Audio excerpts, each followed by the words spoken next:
বড়াই করতেছেন, অ্যালগরিদম ছাড়া প্রযুক্তি অচল। আপনি ল্যাপটপ খুলতে পারবেন না, টাইপ করতে পারবেন না। যে বইটা ইসলামের এগেনস্টে লিখেছেন ওই বইটা টাইপ করতে পারবেন না যদি অ্যালগরিদম না থাকে। আর সেই অ্যালগরিদম আবিষ্কার করেছেন একজন মুসলিম মনীষী। মেডিকেল সায়েন্সে যাবেন, মেডিকেল সায়েন্সের যত থিওরি আছে ইবনে সিনার বইয়ের উপর দাঁড়িয়ে আছে। কার বইয়ের উপরে? এই যে আপনি ফিলোসফিক্যাল থটসের কথা বলেন, দার্শনিক মতবাদগুলোর কথা বলেন, আপনি ইমাম গাজ্জালির বাইরে যেতে পারবেন না। আমি ইবনে রুশদের বাইরে যেতে পারবো না। আপনি অ্যাস্ট্রোফিজিক্সের কথা বলেন, কেমিস্ট্রির কথা বলেন, জাবের ইবনে হাইয়ান ছাড়া কেমিস্ট্রি অচল। তোমরা এগুলো জানো না? জীববিজ্ঞান এরা পারবে? জীববিজ্ঞান কি ইবনে সিনার থিওরির বাইরে যেতে পারবে? ম্যাথামেটিক্স ওমর খৈয়ামের বাইরে যেতে পারবে? আল খোয়ারিজমির বাইরে যেতে পারবে? ইবনে রুশদের বাইরে যেতে পারবে? এরকম বহু নাম বলতে থাকলে সারা রাত যাবে, আমার কাছে নোট করা আছে।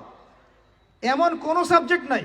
এখনকার বিশ্বের চলমান শিক্ষানীতি নিয়ে এত কথা বলছেন, শিক্ষানীতি এইটা ওইটা, ইসলাম, সেকুলারিজম, ডেমোক্রেসি ইত্যাদি, কোনো সাবজেক্ট আপনি এই বিশ্বে চালাতে পারবেন না যে সাবজেক্টের গোড়ায় কোনো না কোনো মুসলিম মনীষীকে খুঁজে পাবেন।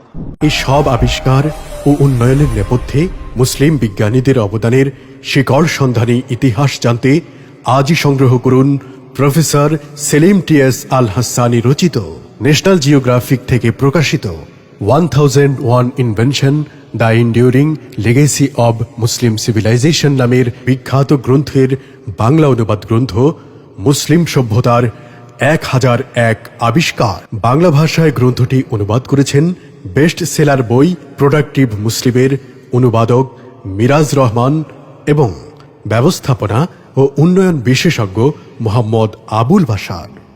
মোট 8টি অধ্যায়ে 1 শতাধিক বিষয়ভিত্তিক অসংখ্য অগণিত আবিষ্কার ও উন্নয়নের নেপথ্য ইতিহাস সংকলিত হয়েছে এ গ্রন্থে।